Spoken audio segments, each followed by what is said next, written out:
morning, baby girls, baby boys, kings, queens, and your thrones, and all my slave viewers. It's Miss Moon Nations in the city this morning, coasting. You guys, I hope you are coasting with me. Last night, I went on my Facebook Live and we did a discussion about Miss Jaguar Wright. Now, this was brought to my table by a young lady that follows me and asked me to do this piece. And, like I said about things like that before, let the people that actually do that do that. You understand? But then I had to think about it. You don't talk about politics or statistics because to me, that is not a conversation. This is most definitely a conversation. Anything that could help save or just to bring inspiration to people, shine light on people is most worthily, definitely a conversation. Now, if you guys coast with me, last night I came on the Facebook Live, like I said, and I did a piece about Miss Jaguar Wright.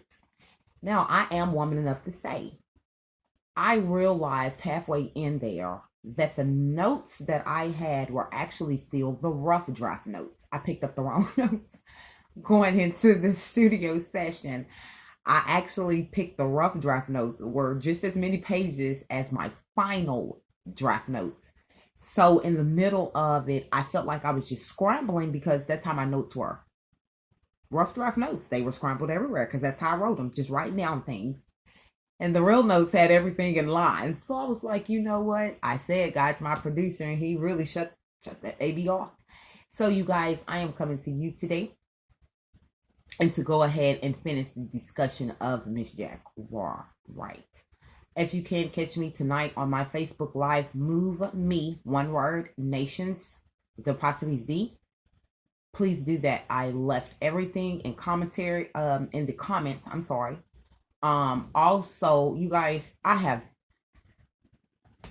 my channel is my baby, okay? My show, you guys, y'all are my babies. I birthed this, okay? The help of God.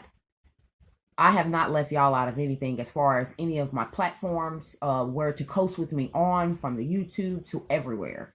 So you guys, please coast with Miss Nations. My Throne on Throners, which are my subscribers. If you are already subscribed to me, I need you to get those views up. I need you guys to coast with me, not only on this platform, but the rest of the platforms, okay?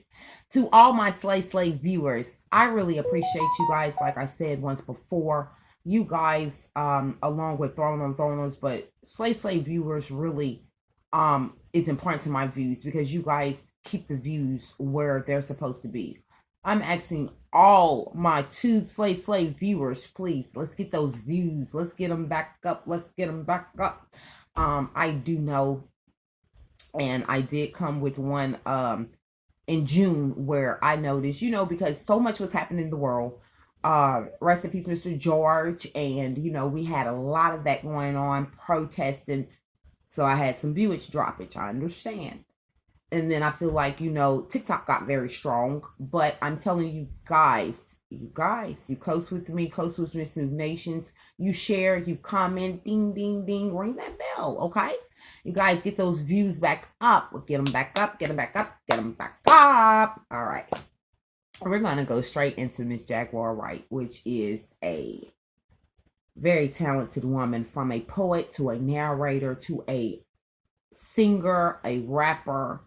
She was in the neo soul community. She has worked along with the Roots and also Jay-Z. Now, Miss Jaguar Wright, if you do not know, is coming for a couple people in the industry. Coming for heads like Clyde Davis, coming for heads like P. Diddy, coming for heads like Mary J. Blige, Alicia Keys, Jill Scott, Erykah Badu, the Roots. She is coming for them, okay? This is her thing. Miss Jaguar Wright feels like when it came to the Roots, for one, that's the group that she started off with. When it comes to them, there was confrontation within that group of money. Okay? Pay her what you owe her, basically. And also, I think they tried to screw over some money. I think, if I'm not mistaken, that has been taken care of. Well, it hasn't been taken care of because she came for them. So let me oop that out, okay? Um, I'm sorry. Common was the one. So fast forward to, let me rerun this back, okay? Excuse me. So with the Roots, it still goes further. It's not just about the money, but it's really about just the depriving young women, okay? Whether it was before or after the song, before and after the performances, they went to, you never know what, someone has to do or go through before they get on that stage and get all smiley to you. Or you never know what they go through after those cameras go off and they're off that stage, what they have to do in the background, And she really wrung my ears to a lot because it really made sense. The thing about it is what people fail to realize, singers, rappers, those people, actors, they are human just like us. Those people go through everyday situations just like we do. The things that we go through so traumatic and deep are the same things that those people go through. The difference is you have cameras on them, no cameras on you. Do you understand me? She went as far as to when R. Kelly's bodyguard would go around to the middle school and pick up the girls, they would bring them back to Larry Gold's studio, which was one of the studios where the Roots and Miss Jaguar were at recording, doing their duty. And, she would see the young girls walking in and she was told to mind her business. It was none of her business. He makes people millions. Now, to tell another young woman that is seeing other young women being brutalized, being, God knows what those young girls went through. And some of them are talking about it in some of R. Kelly's, well, however, just because he puts, despite that he's a child molester, Chester molester, you understand me? He is putting millions in people's pockets. So just because he's putting millions in people's pockets, we hush. We don't say it. That can wear on a person's mind that is not about that foolery. Do you understand me? It's a difference between people that really don't care, because guess what? He put millions in my pockets too, versus the ones, look, this ain't on the agenda. We ain't sign up for this now. You understand what I'm saying? You wonder why a lot of people leave the industry. You wonder why a lot of people, you don't hear from them. It's kind of like a mystery. Well, where did they go? They wasn't fitting that agenda. Look, we're not rolling with that. Or look, you can't do that to me. You understand what I'm saying? One thing Miss Jaguar did say for women that wanted to go into the music industry, she said don't. And then she added, if you do, please be made of tough skin. Please have somebody that you trust with you at all times. Please. And I'm going to add to that. Just because you trust them, make sure they're built of tough skin too. Because you have some people that just like you went up into this with the mind frame of doing better, getting out of the projects or wherever, putting your mom in a bigger house. Those people have that same mind frame too. Your managers, people around you. But you need to make sure their number one prerogative is you. Not the money, but you. That way, if anything behind closed doors, they have a meeting behind closed doors with anybody else, they're not going to set you up for failure. They're not going to set you up into the hands of the enemy, all for some money. That's another thing that has happened with a lot of people and a lot of their managers. A lot of the managers got crooked too. They don't go as in deep. They just messed over my money or this and that. Your manager's minds ain't right. They right along with the Puffs, the Clydes, the Commons, the Roots, and everyone else. Her deal with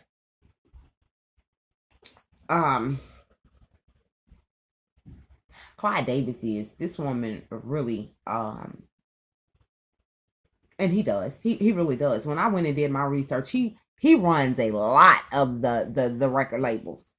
He started a lot of them under that Arista. See, Clyde was first with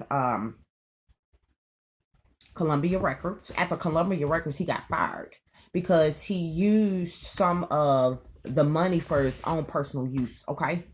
For his own personal use. So therefore they fired him. The personal use was for his son's martini bar. So he was the president of Colombia from 1967 to 1973.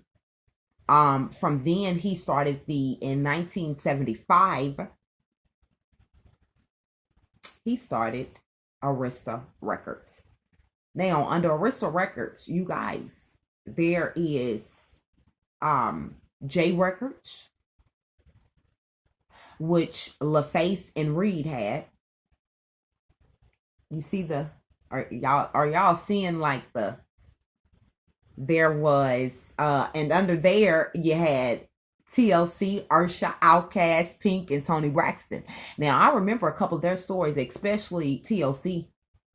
They totally messed over them as far as in the money, and we're no telling what else. Okay, Tony Braxton was one for a certain extent. Tony Braxton, Outkast. I remember those stories. I really do. He also founded Bad Boy Records. Yeah. See, let me tell you something. I'll put Clyde and Puff Daddy together because this is her thing.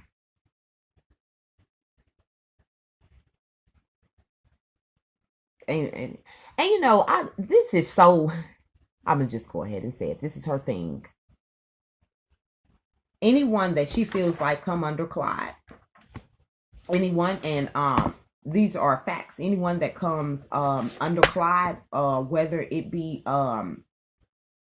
him mentoring them or however, she feels they become thieves, victimizers themselves once they have got victimized. It's the power, I guess, to make someone else feel like they felt at one time. Liars are worst. Under these people, women get raped, boys get sodomized. Your careers come to half a halt because some do not want to go along with the agendas. I just finished talking about that. So you could be in the blitz of your career. You could be in the moment of it. And you don't follow that agenda that they want, or you don't want to do what they want.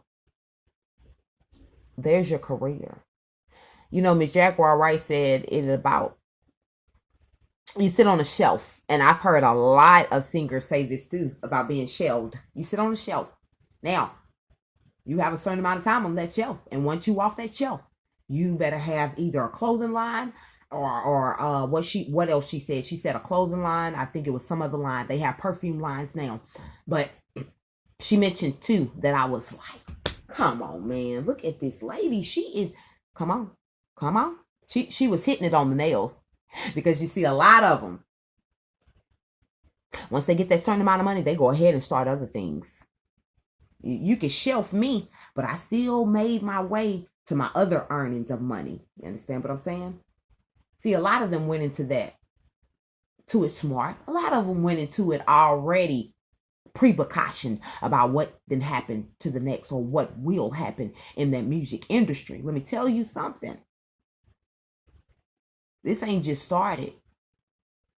This have not just started. This goes all the way back to Diana Ross, Aretha Franklin, them days when this particular man, Mr. Clyde Davis, was still around. Now, let me tell you something about Diddy. So, Andre Harrell, I'm sorry, excuse me, rest in peace, Mr. Andre. Andre Harrell was Diddy's mentor, everything. He actually started Uptown Records. Now, Diddy was working for him as an intern, an intern as a talent director. He worked his way up to a vice president of directing the talent. He brought in talent like Jodeci, Heavy D. Better go research some of these people. Mary J. Blige, Al B. Shore. You know, Kim Porter's ex. Yeah, come on, man. Power is amazing, but I'm not going to go into that. I'm just giving out Q notes. Oh, do you understand me? Y'all ain't feeling me. But when I seen that Al B. Shore was one of the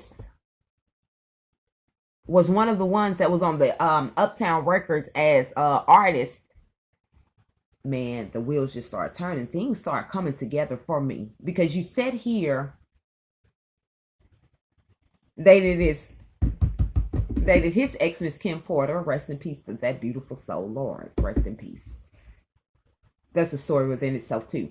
But you said here, you outed this man like he was the worst father ever, which shout out to Miss Jaguar for setting that right to some of the simple, toasted-minded Americans that actually believed Puff Daddy and thought that Al B. Shore was not a good father. That man knows too. He knows some stuff too. See, Al B. Shore went with that. And I think that his worst and biggest problem was he couldn't get Al B. You know, it was a lot of them that they could not manipulate, or they could not just throw money at and they do this or they do that. It was a lot of them that they wanted that they couldn't have. So they found other ways of destroying them or trying to get to them. Okay? Y'all ain't feeling me. You gonna feel me though. Say Puff Daddy even back then. And he was the age of 19 when he started working for Uptown Records. They say he would throw the biggest of parties then. Now, Andre Harrell let him go because of his ego had got too big. Puffy's ego got too big, so Andre Harrell let him go. Now, let me tell you something. What people didn't know was, but what Andre had mentioned in one of the interviews was, even though Puff Daddy and some of the people that was working with Puff Daddy was fired and gone, they were still on payroll.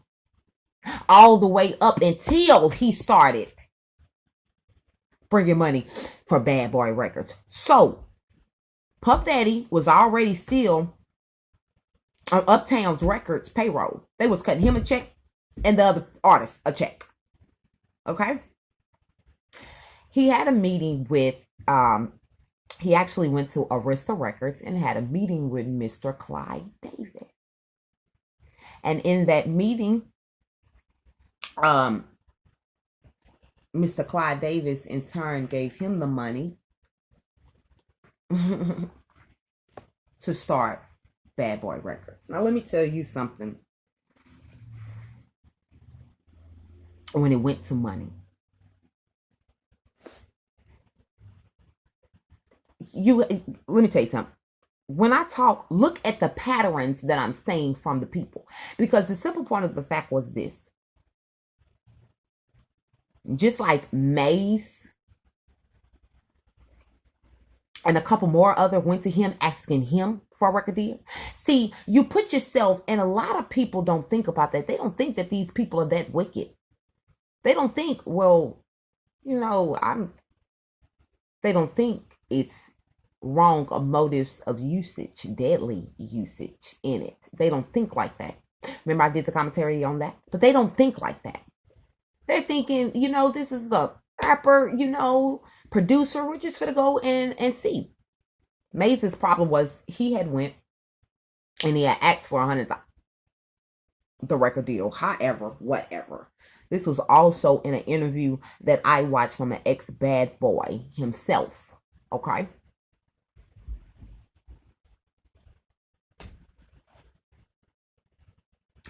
When you go to acts, instead of them coming to you or them finding you, you're at the balls of them. I'm going to just go ahead and say it because I feel like I'm rumbling. You're at the balls of them. So I'll give you that $100,000 for that record deal. You want to take a picture with me with your shirt off, maybe your pants off too? In that moment, you're not thinking, you're looking at getting your mama out of that situation. You looking at that house or that car, $100,000 versus taking a picture with my shirt. Come on, man. And there you go. Picture it up. You go on the rest of your night, go meet your pretty young thing. You sitting up there chilling, got your arms around her. You look up and around, and there in the background is that person flagging that brown envelope at you, telling you to come here then. Now you see. Now you see. God dang it. You're at the hands of somebody else. Now they got you. Because whether you want to do this or that, we'll expose you. We'll show you. We'll show you people who you really are. We'll show you. You understand what I'm saying? They have those photos. They have that proof. That's all they need when they first do anything. All they need is the proof. That's it. Jaguar Wright said that's how a lot of them got bamboozled. Going to the parties, getting all drunk. And this goes for a lot of them. I bet you, man, you talking about a black book. I thought I had a black book, man. I bet they got some, oh man, that baby full of full of footage and pictures till it ain't even, it's not even cute. But she would say how, you go to these parties, people would get so drunk and just pass out. Why would you go to a party out of your own comfort zone and get that toasted and pass out, not trusting no one else around you? And that's how some of it happened too. That's how some of those pictures got developed. That's how some of those people got sodomized. That's how some of the people, and they have the picture and the footage to go right along with it. Now, where you didn't want to do something, now they got you at your box. You get what I'm saying? So I had to go back when I heard that, and I said all that about Maze because, he totally messed over Maze. And Maze went at him for, and the whole time, he paid that man $20,000. I'm just going to say it. He paid Maze $20,000 in all that time. $20,000? I'm not even famous, and I didn't had up to $20,000 at one, periodically. Come on, man, that's not much money. That to a superstar and a rapper, that's nothing. To us, that's something because that's a halfway mark. But to rappers, that's what they charging for people. Some of them charging for people to get on the track with them. Come on, and he played that man like that. They say it's a bad boy curse. Say half of them either go to jail. Look how he did Sean, aka Mr. Sean. Loon, Biggie, rest in peace. And his theories going about that, but like I say,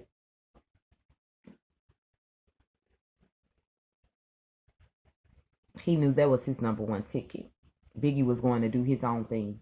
They was just the start. Him and another person was just the start. He had Junior Mafia. He really didn't need, and Puff knew that. But you can't become bigger and better than me. Not all the things that I had to do to get this money. Not all the things that I had to do to start Bad Boy Records.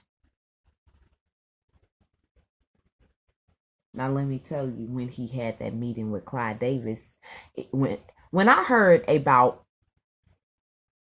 the meeting between him and Maze, and then I heard about the meeting between him and Clyde Davis, it just made so much sense to me. Because good old Clyde Davis did you just how you did Maze. It's a control thing to you. Everybody think Puff Daddy is weak and he is beat. And he is a sore loser. And he is not a man.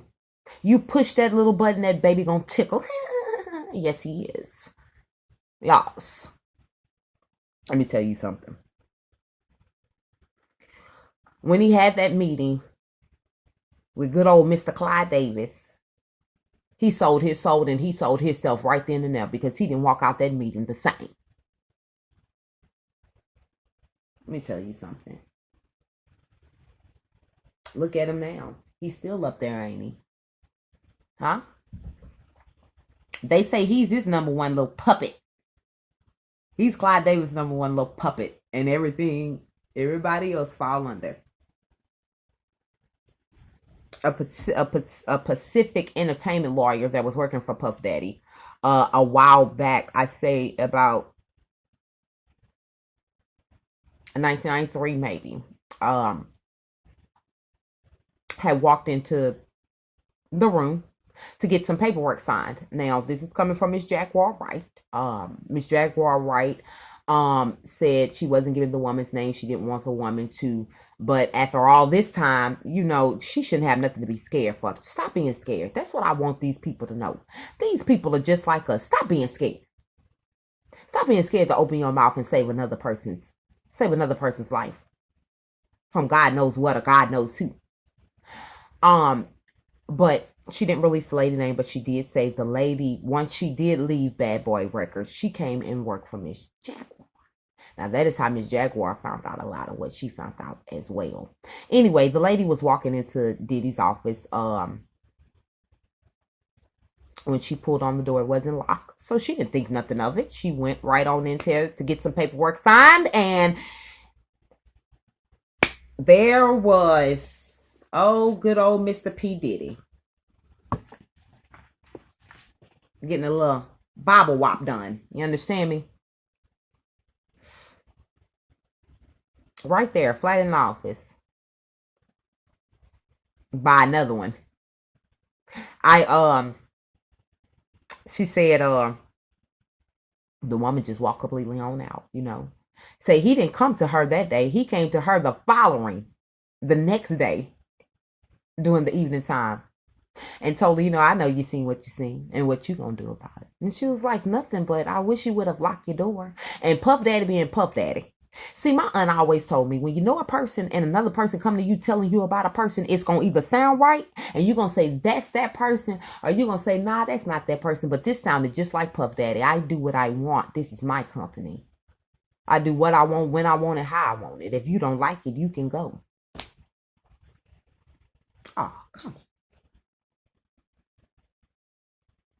The fear. You want people to fear you? You want to just get top in the middle of a business day and don't lock your door? That's the same thing that went with him and Mr. And I want to say that man was Mr. Hold on, let me find his name. Mr. Tevin Campbell. Yeah, they had a top romance. Now Mr. Tevin Campbell wants to play, because Miss Jaguar did shout out. Y'all can sue me at any time for defamation, but I don't think you want to do that, because I got them photos and I got the documents and I got videos and everything on each and last person that she is talking about. So Mr. Tevin Campbell acted like he wanted to come and say a little something, and she told him, you can play with me and I'll release it.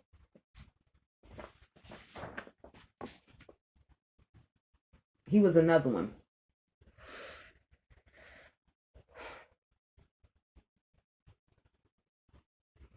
He was another one they screwed over as a child. Tevin Campbell, if you go back to Tevin Campbell, he was real young when he started, real young, and he was a handsome young boy. Oh man. He played in he showed up on Fresh Prince of Bel-Air in one of those episodes as Ashley's date. He had some very good songs. And you could tell they messed that boy's mind up to become the biggest star. This is what you do. So he wants to cross out any of the allegations. But he had went for a record deal too and got his top, and that was it. He totally shut that man down. Kelly Clarkson is another one that came forth about being bullied by Mr. Clyde Davis. When it came to her music, she was told in one of the things to just shut up and perform.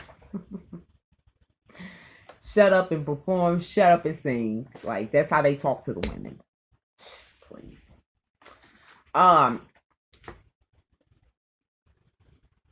I will go into more. I don't want to give it all up, but I will give this last one, and then you guys gonna just have to coast with me tonight on the Facebook page, the Facebook Live, and catch the rest of this.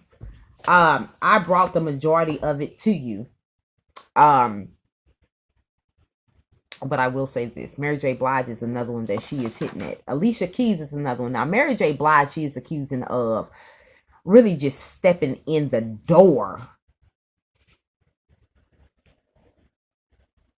making phone calls and things like that to stop her career, saying she didn't want to work with her if she was not going to work with a certain news television station or this or that, if Miss Jaguar Wright was there too. They had released Miss Jaguar Wright from one of the record labels because they told her, we don't need another Mary J. Blige. And she said, well, I'm not Mary J. Blige. What I do is totally different from Miss Mary J. Blige. My sound is totally different.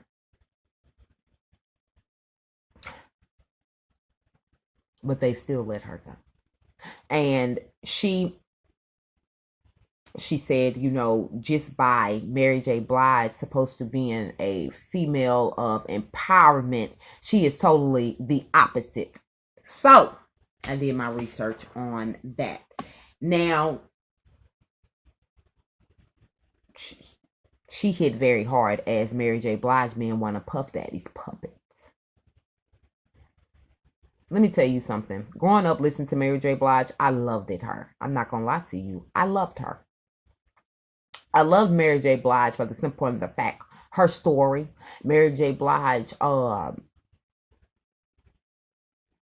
the drug run and all of that back in the 80s and stuff like that. Half of our parents were like that too. So she gave me inspiration. Mary, you can kick that, baby.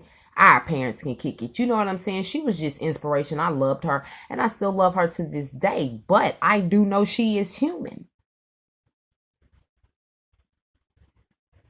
She made a statement to one of Puff Daddy's bodyguards, Mr. Gene Deal. Go look up Mr. Gene Deal. And she told him, you know how many I had to in this industry to get where I am? Fill in the blanks. I'm keeping it humble and modest as I can. Fill in the blanks though. And he said he just looked like, you know, she telling me this. Yes, she is. It's on her heart. Just like she gave the interview with BT in the thing that they had highlighted in there after Aaliyah passed away. That scared the heck out of Mary J. Blige because Mary J. Blige knew more than what anybody knew. She knew. It went deep. And I'm not going to, you're going to have to go and look up some of that commentary because I had to do my research too. But that was her thing with Mary J. Blige. Stole her career at the peak of it. She stopped people from working with her. And she wasn't feeling that. You understand what I'm saying? She also, I'm not gonna, but Mary is not a saint either when it comes to the record labels. She actually said the night that Mary J. Blige was in Death Row Records, Suge set her up good that night. They were in there getting high, or she was in there getting high, and you know, nodded off, passed off, being high. You know, it happens. It happens. You're not just to the world, but you know, you feeling so good, you nodded. I've seen it. I've seen it before, so I knew what she was saying. See, I've seen it before.